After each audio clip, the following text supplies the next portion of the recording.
School परिसर में लहड़ी मारुछि आंठुए पानी विपद संकुल अवस्था पाठ पढ़ुंट छात्र छात्री ए दृश्य होछि केन्दुझर पाटना ब्लॉक पुरंदरपुर गाँ उच्च प्राथमिक विद्यालय लगाण वर्षा जो विद्यालय परिसर में जमी आंठुए पानी पानी भितर पशि छात्र छात्री माने स्कूल को जाई पाठ पढ़ा बाध्य होती कई अभिभावक निज पिला सांगरे नहीं पानी पार कराई स्कूल को नेउछंती वर्षा आरंभ होगा दिन एभली समस्या लगी रही विद्यालय परिसर में अंगनवाड़ी केन्द्र को विपदपूर्ण भाव में जाउछंती शिशु एवं अप्रस्तुत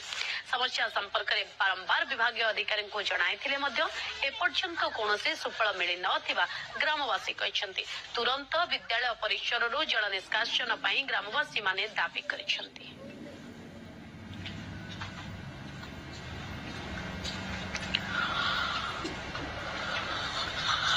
এইটা দেখুছেন তো পানিরা কাকাইকি কি কান্ଧରେ ନେଇକି ଆସୁଛୁ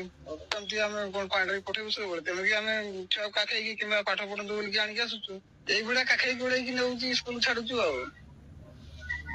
ଅଙ୍ଗନବାଡି ସେମିତି ଛୁଆ ଆସିପାରୁନାହାନ୍ତି ଛୁଟିଆ ଛୁଆ କଣ ଆଣିକି ଆମେ ଛାଡିକି ସବୁବେଳେ ନେଇକି ଯିବୁ ଅଙ୍ଗନବାଡି ଯାହା ଆମ ସେଇଆ ସବୁବେଳେ ଚାଲିଛି। अरे छात तो फाटी जाइए आमर ये कांथ कुंची बहुत फाटी जाइए आ पानी गलुची जे आमे कौन करि पारिबु से पानी गलले आमे कौन करि पारिबु सरकार जहा कहिबे आमे ताहा नियम चढ़िबु ना नहीं सेति पय आमे चलुछु बहुत हैरान होजो ता सहित हमरो शिक्षक माने हमरो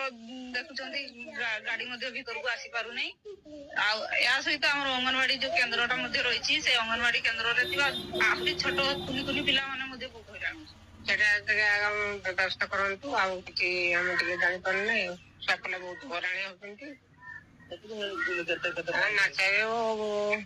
बेस होगलानी आज्ञा मैंने आंटर बेस पानी होगलानी ए काखे कोड़े आज्ञा